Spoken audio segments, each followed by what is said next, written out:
In this episode of the Different Podcast, Steve Chalke and I continue our conversation about how we can bring an end to the descending spiral of violence through the building of diverse, inclusive community wherever we are, recognising our absolute need as human beings to belong to and with others. It's built into our DNA, and it's what it means to be fully human and flourishing. So it's interdependence and not independence, belonging, not separation, inclusion and not exclusion. Our prayer is that this conversation brings you hope and the belief that a different kind of world really is possible. Hello there, Steve. Hello, Jill. How are you? I've had a very boring day up until now because I've been sat in a room on my own for most of the time writing emails. You have been sat in the orange room, haven't you, all day? In the Oasis offices in Lower Marsh in South London, and I've been writing email after email after email, and it gets very difficult. I've, in fact, sat there from 8:30 until about 5:20 writing emails. That's a boring life. I did sneak in with some lunch for you. You did? One point, which was very tasty. Yeah, brought that Wasn't very it? tasty Lebanese. Lebanese, it was Yeah. fantastic. So that was great because Yeah. actually I was just thinking I've got to stand up and go out and do something. And then instead I bought you came in. food and kept you which was a sitting wonderful down. thing. But then it meant I just had to carry on with the emails. Oh, it's good to see you. So It's been a productive day. A productive day, and all those emails are responded to. I'm sure you've done some other very vital things today. So this next episode, I've got some questions to ask you. And we've just been having a chat about this. So there is this expression. I'd never heard it. Know. Okay, and it sounds like a swear word, but it's not. No. It is VUCA. Well, I thought it was a swear word when you said it because I didn't know the deeper meaning and magic. Yeah, the deeper meaning and magic. So it's volatility, uncertainty, complexity, and ambiguity. VUCA. VUCA. Yeah. Still sounds like a swear word, doesn't it? Whichever way you put it. Whose idea was this then? I don't know, you can Google it. It is a thing. Yeah. Honestly, it is a thing. So that's okay. So yeah. And I discovered it actually during COVID. So, because a number of people were talking about it because COVID was complex, wasn't it? And suddenly we were thrown into this, whoa, like who knows what's going to happen and all the rest of it. March 2020. Oh, yeah, I remember. Gosh. Yeah. Well, that's one of the emails I was writing about today. I had to write a little account of COVID, yeah. Yeah, gosh. Yeah. And as you and I are doing this podcast today, we're in another time of huge volatility, uncertainty, complexity and ambiguity, aren't we? So I thought it would be just good for us to try and make sense of some of that and try and work out how do we respond personally to some of those things. So I've got 3 questions, and I know you've thought a lot about these things. So my first question is there anything to make sense of? Second question is, how do we navigate all of this? And then what do you do? What can we do personally to manage how we are in these times? Oh, is there anything to make sense of? Yeah. Well, I think that even the most extraordinary behaviours all make sense when you put them in their context. Right. So in our work within Oasis, often working with a young person who's dysregulated, who kicks off, whose behaviour is triggered, whose behaviour is seen as antisocial, whose behaviour is antisocial, why do they behave like that? And the more you take it back and you begin to look at who they are and what's happened to them, what's going on in their lives, the more it makes sense of why they behave like that. All behaviour is communication, and it's communication of something else, something deeper. And where we are right now, you know, with Palestine, with Israel, and these terrible, horrific headlines, you realise that there's a lot behind the thing. Yeah. From whichever perspective you come at it. If you're Jewish, and the fact that through history people have tried to wipe your race out of existence in all sorts of ways. We think of the Holocaust, but of course that's a more recent event. You look back into the history of the Jewish people, and they've struggled for survival in so many ways. They've been through exiles, etc., etc. And then you look at the history of the Palestinian people. And ironically, the way that Israel, the Jewish people in Israel, have treated them, and the way that their land has shrunk, was taken from them in 1948. And then if you look at the maps, the way that their land has shrunk and shrunk and shrunk, there's all of that going on in the background, all of that trauma. Do you know the word trauma comes from an ancient Greek word, and it just means wound. Wow. Deep wound. Yeah. And our deep wounds come out as seen in our behaviours, aren't they? So we experience trauma on a personal level, but you can experience it as a people. As a people, as an organisation, as a project within an organisation, as a community, as a family. Trauma works its way out. The trauma isn't how you behave or how you view the world or how your world's distorted. The way that you behave is an outworking of those events or that event. That's what wounds you. But the trauma, the way your world is changed, is, if you like, the scar tissue. Okay. Which is there on and on and on. And I think that trauma, some people would say that trauma distorts your world. Trauma actually becomes the world you live in. It's the way you see everything. Yeah, say a bit more about that. So it becomes the world that you live in. I was talking to somebody, last week I'm going to say, it may have been the week before. I was talking to a woman who will never go on a tube train on her own. And she chose to chat to me about this. And it all relates to the fact that years and years ago, I think 3 decades ago, late at night, she was on a tube carriage on her own, and she was molested by a man. And the trauma of that has formed scar tissue within her. And she said, it's not just that I struggle to sit on a tube carriage, I can't. She said, it makes me feel physically sick. Yeah. So she gets a bus everywhere or a taxi because she can't go on the tube. That event in her life has changed her worldview, her inner worldview. And she lives with the scar tissue of that all the time. That's trauma. And so when you take the huge events that are happening, history-changing events that are happening in Palestine now, in the Middle East now, you realise at one and the same time they are the result of deep traumas, and they are bringing about a new round of trauma. Yeah, a new generation. Generation. I've got a friend who's, I'm talking too much here, but I've got a friend who is a Jew, but he was visiting Gaza 20 or so years back, and he went into a little school right near the border.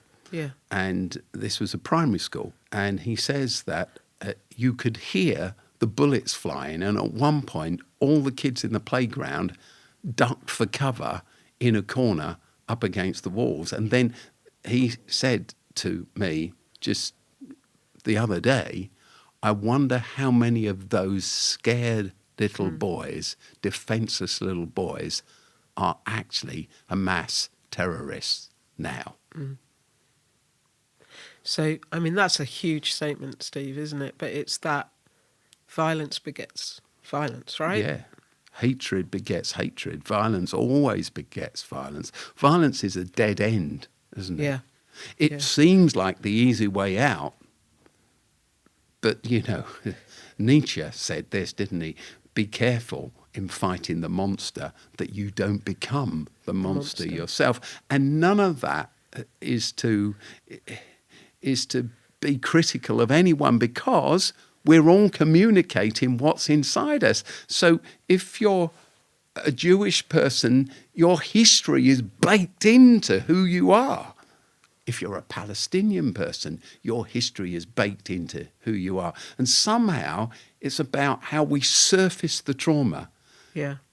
Until we deal with our trauma, it controls us. And you and I were talking earlier about that, weren't we, today, when I broke into your emailing day, to talk about the role of having a holy imagination around how you surface trauma, but also how you bring peace. Yes, absolutely. A holy imagination. Trauma that isn't dealt with deals with you. Yeah. So it's about coming to terms with that. And that requires new ways of leadership for people. It requires new ways of thinking. It requires an honesty that's so hard to surface. Yeah. The anger and the fear and the suspicion, to speak it out, to let it out, to sit in a room and have those honest conversations. You have to be heard. You can't just march on into the future and bury your pain. No, you've got to say it. You've got to say it. It's got to be out there.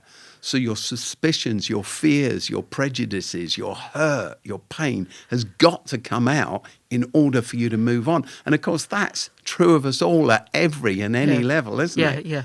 That applies to everything. Everything we ever do. Everything that ever happened to us matters. Everything matters. And everything needs to be talked about in order to move on. Those two that great therapeutic principle. It's not what's wrong here, it's what's happened here. Yeah. So my friend Rob Bell, he just posted he sent me a picture of a painting he's just done, which he put on his social media the other day, where it just says, you bomb us, we bomb you. You bomb us, we bomb you. You bomb us, we bomb you. You bomb us. And just goes on and on like that. And it was just really powerful to see that. And I just wondered, Steve, if you could have a phone call with some of the world leaders right now, what holy imagination would you bring to that space? Well, what have I got to bring to any of these things?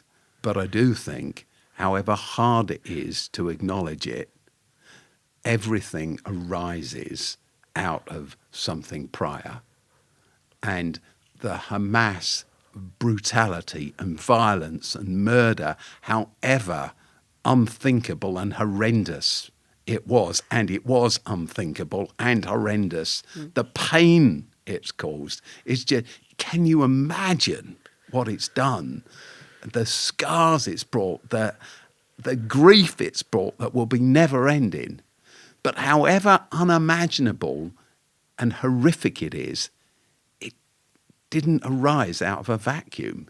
It comes from other pain that's felt, from voices that have felt that they've not been heard and they've been put down and they've been shot at and their families have been taken. So I think what I'd bring to the conversation is, look, we can practice he who's got the biggest guns wins for another round, another 2 rounds. But all we are doing is building trauma for our children and our children's children and our children's children's children for new generations. Yeah, we're just prolonging this. We're creating new generations of terrorists. We're creating a new generation of terrorism. Because we cannot sit at a table and acknowledge that truth is on both sides of the table and pain is on both sides of the table, because of that, we are going to insist on creating hell for the next generation and the generation beyond. So there has to be some stopping of it. And I hope that, We have to deal with this in our own families, don't we? You gotta go to your brother, your sister, your cousin. You got to sit down and say, I feel this, but I know you see it differently. And let's find a way of being together. So that thing you've often said, Steve, in Oasis is truth always flies on two wings, isn't it? You always remind people, and I always say to people, always there's 360 different angles to look at anything. So just breathe and take some time to do the looking and the listening that's required. There's this great story that I've read many times from a Catholic monk who first, to my knowledge, told this story, but it's told time and time again. And there's a great book out not so long ago. It's called The Myth of Normal by Gabor Mate. And he tells a version of this little story in there. But it's such a brilliant story. And it's about two young fish swimming along in the water, and this old fish swims by, and the old fish says, "So what do you think of the water, boys?" And they swim on, and they say, "What's he on about? Water? What's he mean? Water? We've never seen water." And the point of the story is you're surrounded by water. It's so close. It's everywhere. It's the culture. It's what you swim in. It's what you breathe. It's the environment that you live in. And because it's so close and so massive, you can't see it. You're not aware of it at all. So we're not aware of our prejudices. We believe our story. We can't even see the other guy's story because our truth has become so true, every other truth is obliterated. Yeah. But the only way to move on is to do it differently. You were talking about violence. Here's this quote from Martin Luther King. He said, "The ultimate weakness of all violence is that it's a descending spiral, begetting the very thing it seeks to destroy. Instead of diminishing evil, it multiplies it, which is why we've got to face up to our demons and got to do that inner work, whether it's me in my friendships or whether it's us as a group of nations of the world." Yeah, absolutely. It's the same, isn't it? Macro, micro, the way those two things work. I was just thinking there was this moment recently. I think it was last week from when we're recording this, where there was the picture of the Israeli elderly lady who had been freed. She had been a hostage, and she took the hand of her captor and said the words shalom and thank you to him, and he held her hand. And there was this moment of, I think, just looking at like a response in the media and on social media of people almost seeing that different way. In that small moment, there was this, there is a way of us being human in this, of being humans together. Can I ask you a question then, Jill? Yes, you can. Right. It's this. Do you think it would be different if the world was run by women? I thought there's a massive part of me that wants to say yes. Such a great question. I think potentially it would feel very different. I think women and children are the victims often of this kind of trauma. I think that some of the, particularly at the moment, some of the stuff I've seen, I just think that women perhaps are able to come together around that sense of a maternal care, and it isn't to fight, it is to protect. And I think that there's just something that I think could be possible if there were more female voices even being invited into what's happening at the moment. Because I don't know if you've noticed, but there's just one that occasionally appears, which is the EU. And I just think it's really interesting that it's all male voices. Because there is so much, to use that expression, willy waving, isn't there? Yeah. And like I'm just like the rest of us. I've got my ego and I want my position to be seen, etc. But you somehow comes to the place where you go, if I insist on all these things, all I'm creating is havoc, war, aggression, violence. The outcome I want is slipping away from me because of the route I'm taking to get it. And I think that's on all sides, isn't it? I just think, Steve, sometimes the outpouring that we see, for example, when a young person is killed, or the role that the mothers play, the role that the sisters play, the aunts play, the cousins play, the females in those family units all come together and call for peace and call for this shouldn't be the way it is. And so I think that's just an interesting thing for reflection. But what would it look like right now if there were more voices being heard? And it's partly because I'm sure people have been conditioned to think that this is what leadership looks like. It looks like this, and then we assign maleness to that look of leadership. But I think there is another way, and I think there's a way of reaching across divides. And I think think of Northern Ireland, how significant the women were. Or at a completely different level. This dates our conversation, but this is the time that we're having this conversation in. Just a few days ago, the announcement of Matthew Perry's death. Yeah. That extraordinary actor, comedian, friends, that's it. But that came, didn't it, after he'd written about his own struggle. He'd felt abandoned. It was widely written about, wasn't it? And he talked about it constantly. Abandoned by both his parents. They'd split up, and he felt that neither of them, for different reasons, had time for him. His mother never had emotional time for him. He felt that in her big career, his job was to support her, but she was rarely there. And he said he saw his father on TV more than adverts. And then this telling line in what he said and what's been widely reported from his book, that when he landed fame and moved to Los Angeles, he thought that the fame would deal with his pain and wipe it away. But of course, the fame, he doesn't say this, but we know, the fame is the drug. It can be heroin. It can be sex. It can be power. It can be. But the substance or the habit is always the drug that you're hoping is going to make up for the emptiness, and it never does.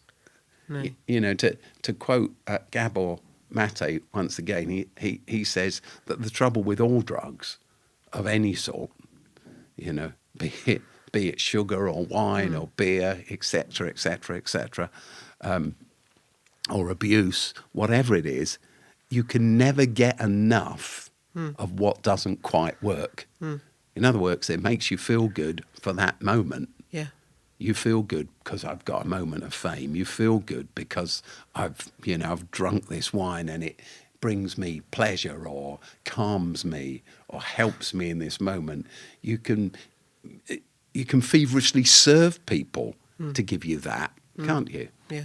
And I think if your addiction, your way of managing your trauma is to use your power, is to use power that you get, then it explains why so much of this stuff happens. But we have to find a way, don't we? We have to find a way of healing these things. We have to. That bit used a lot, what Micah says out of the Hebrew scriptures, prophet Micah, who says, do justice, love mercy, and walk humbly with your God. And there's such, that is so rich with truth, right? So feels like the path of peace, doesn't it, to do that? For you, so we've been talking at a very, like at a macro level, we've been talking about things that are about the world stage, but we have kept referencing, this starts with us. So we're navigating that the whole time, aren't we? What does it look like on an individual level right now, Steve, for us to act justly and love mercy and walk humbly with God? I think, first of all, the way you ask the question is good. You know, that quote does say, do justice, love mercy, walk humbly, do it. Don't talk about it, or you can talk about it, but it's the doing of justice that's the important thing. And the doing of justice means that there's always another side, there's always another point of view, and it's about listening. Jesus said, love your enemy. Yeah. Love your enemy. And, I always think when I hear that, well, I heard it as a boy, and I used to think, love your enemy because it'll really piss them off. They're being really upset. Oh, he loves me, I hate it, kind of thing. But Jesus didn't say, love your enemy because it will really upset them and you'll win.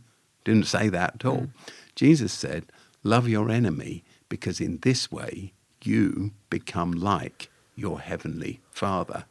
He was saying, when you love your enemy, what you see as difficult, as wrong, when you grapple with that, you're forced to confront the stuff inside you that you've always wanted to avoid. So we're changed. Yeah, you're forced to confront your own prejudice, your own assumptions about life and about other people, and being forced to confront all of those dark corners in your own soul and deal with them, deal with your own trauma, your own story. You become more like your heavenly Father. You get yourself sorted out and you get yourself straight. It's a way of surfacing all that stuff that you've buried so deep and don't like to look at. You've got to deal with it. Now, I've been married for donkey's years, 40-something years, and Cornelia and I, the funny thing is, I do a lot of weddings now, as you know. I marry people, and they stand in front of you and they say, I take you for better or worse, for, sickness and in health, richer or poorer, etc., to love and to cherish till death parts us. And as they say it, I always think, I talked with them before and I've tried to explain. I think I know what you're going to say. As they come out with these words, I stand there and think, you have no idea. Not the foggiest idea what you're signing up for. I do tell them before, but when they're in that infatuated, in love, kind of smiling at each other, they could sit there all night just looking into one another's eyes. There's no telling anybody anything. They say they understand it, but they don't understand it. But actually, what I've learned over the years, we started out in life, in our marriage, with me knowing that I knew everything, and I knew how to live. I knew what was right, what was wrong, how to do it, and I was sure that Cornelia didn't. And I spent about 10 years. I made that bit up, but it was probably longer. Yeah. Actually, if I'm honest about it, though I wouldn't have said it at the time, trying to reshape her into being me.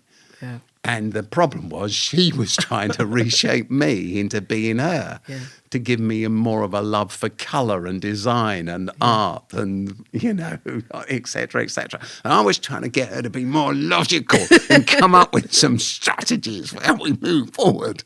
And poor Corey. I know. Well, what about poor me?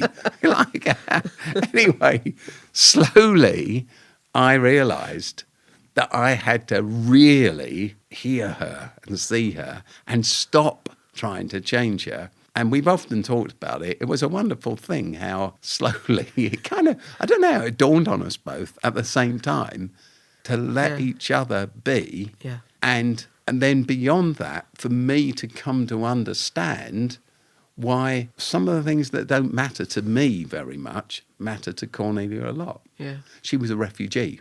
She came from Eastern Europe. Yeah. She was carried here by her mum when she was just 1 year old. She lived in a huge refugee house with many other families. So to have her own space Really matters to me. Whereas my greatest ambition in life is to live in a commune. And everyone in. Everyone come round every night. And, that was the first bit of Oasis. I set up this big house for us all to live in, including me and Cornelia. It was a bit of a blow to me that she never wanted to live in this wonderful thing. So it's about journeying with each other and recognising one another's inner stories, rather than trying to reinvent everyone in our own image. But when we hear one another and listen to one another, we are both changed by one another, and our journey forward together becomes a blessing instead of a... So what about the bit about loving Mercy? What does it mean to love Mercy? What does it mean to love Mercy? It means... perhaps this, as I understand it, it means to love seeing the other side, to love listening, to learn to rejoice in that person instead of to come at them all guns blazing, metaphorically or physically. Yeah.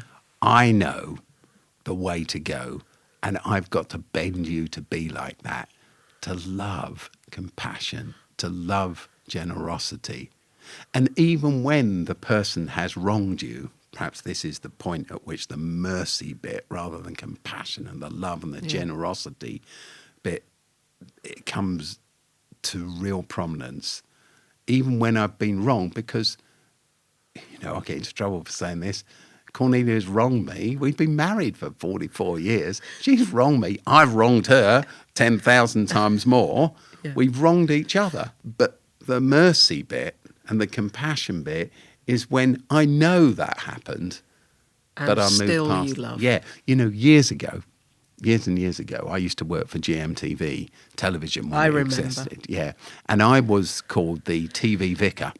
And I used to go on and give advice to people. My students used to do projects about Steve when I was a teacher. I used to give advice to people who were struggling with their relationships, just like me, basically. and this amazing thing happened. Perhaps this is what helped trigger the Cornelia and I a bit to see things differently. Anyway, I gave out some advice about you've got to learn to communicate with each other. And, it was just the question that came up, and I was being asked as I sat on this sofa, and I talked about the need of communication.